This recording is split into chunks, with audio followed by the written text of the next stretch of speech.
అసలు తెలుగుదేశం బీజేపీతో పొత్తు ఎందుకు పెట్టుకుని అన్ని సీట్లు ఇస్తుంది?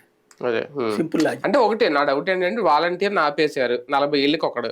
కానీ ఒక వార్డులో ఎంతమంది కార్యకర్తలు ఉంటారు? ఈ ఎలక్షన్ అయ్యే వరకు ఆ 48 గంటల ముందు వరకు ప్రతి ఇంటికెళ్ళి వాళ్ళు కూడా వైసీపీకి ఓటేమ్మా ఓటీసీపీకి ఓటేని అడుగుతారు కదా, అడిగి ఇది ఉంది ఇప్పుడు కదా. నడుస్తుందంట ఇది వరకు ఆ మాట వీళ్ళని తీసిన కార్యకర్తలైనా అడుగుతారు కదా, వాళ్ళని ఆపలేరు కదా. అట్లా కాదు కదా, పర్టికులర్ గా వీళ్ళకి వీళ్ళని ఎందుకు ఇన్ఫ్లుయెన్స్ తీయడం? ఎక్కువ ఉంటది.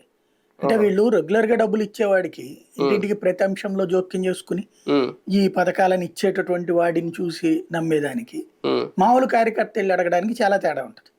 వీళ్ళకి చనువు ఎక్కువ ఉంటది, హక్కుగా ఫీల్ అవుతారు వీళ్ళు. ఏమక్క నీకు అన్ని చేసాము, ఇంకేం కావాలక్క నీకు, అవతలోడికి ఎందుకు వేయాలక్క, ఇట్లా మాట్లాడగలుగుతారు కదా.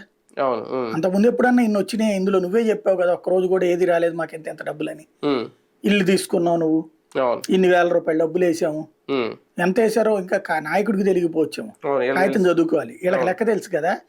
ఏమక్క నీకు లాస్ట్ ఇయర్ 50,000 రాలేదా, ఈ ఏడాది 50,000 రాలేదా, నీకు పెన్షన్ కింద ఎంత రాలేదా, నీకు ఇల్లు రాలేదా, ఇన్ని ఇచ్చాక కూడా ఓటేవక్క అంటే ఒక దాన్ని ఏమంటారు మొహమాట పెట్టేయడం కదా, అది కార్యకర్త చేయలేడు కదా. కానీ వాలంటీర్ల వల్ల తటస్థ ఓటర్లో లేదంటే తెలుగుదేశం